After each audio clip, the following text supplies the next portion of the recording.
Thank you. Any other member? Madam Chair, The Honorable Abante. if I would like to give my own manifestation on this. Is this on the fifth Hindi- offense? Ano po yun? Is that on the fifth offense? Yes, yes. You may proceed, Honorable Abante. Although the ICI should have been given more powers to investigate and to subpoena na hindi po nangyari. Ito pong si Attorney Andre De Jesus. Hindi ko alam kung anong klaseng abogado ito. Pero nakakahiya naman doon sa members ng ICI na magaling mag-imbestiga at para bang sila din po ay nagkasala din at nagkamali rin sa taong bayan.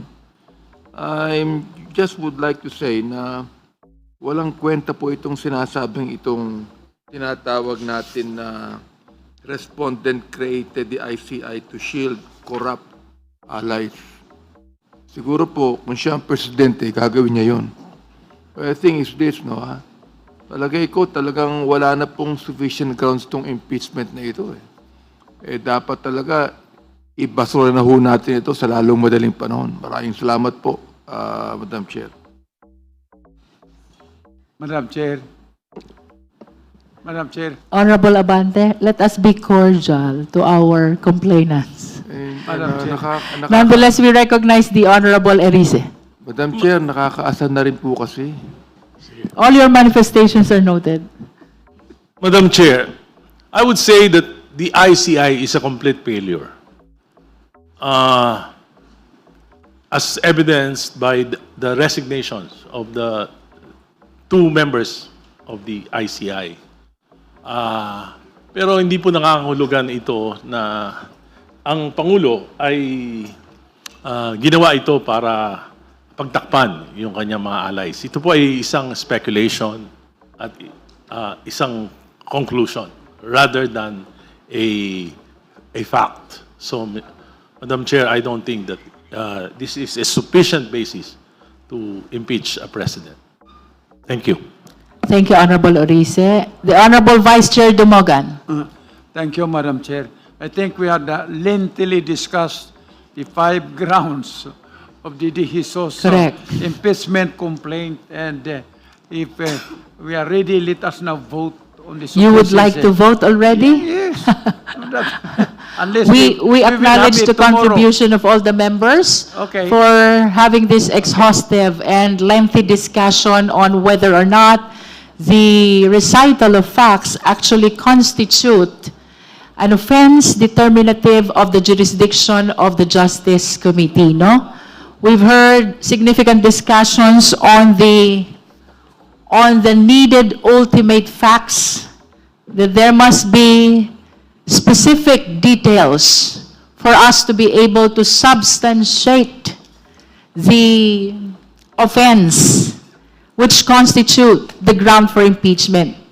We've heard also discussion about the need for authenticity of not only the records but even the video. We've heard also about the need for personal knowledge with respect to the allegations of the facts in the impeachment complaint, as well as the nexus, which was repeatedly mentioned by the Honorable De Lima.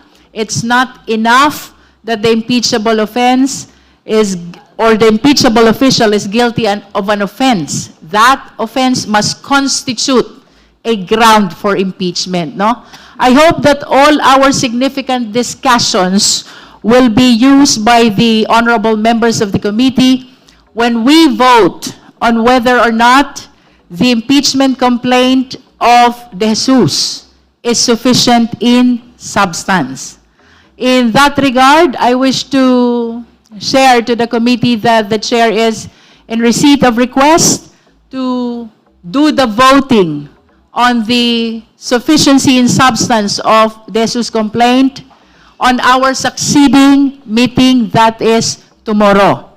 The reason is to give time to the members of the committee to ponder, decipher, evaluate all the comments and opinions we've heard today.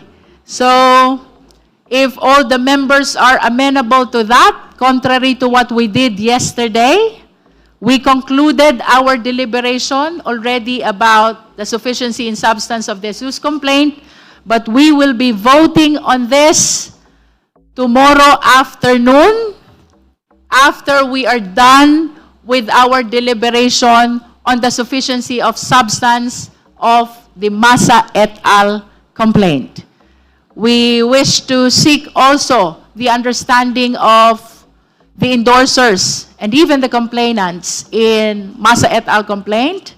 Medyo naging exhaustive po ang ating discussion, and we want to give time to the members of the committee to recharge, to have a fresh mind when they listen to the manifestation of position of the endorsers of the Masa et al. Complaint. So, on that point, if the endorsers and the complainants as well as the members are all amenable, we will be listening to the manifestation of position on sufficiency and substance of Masa et al. Complaint tomorrow, that is Wednesday, and we will be voting on the sufficiency in substance of both the De Jesus complaint and the Masa et al. Complaint tomorrow as well. Do all the members agree to that? If so, if there are no other matters you would like to discuss in today's hearing, then the chair is suspending our today's hearing until tomorrow, February 4, 2026, 10 o'clock in the morning. The members present today are considered informed in today's hearing. Our hearing is suspended.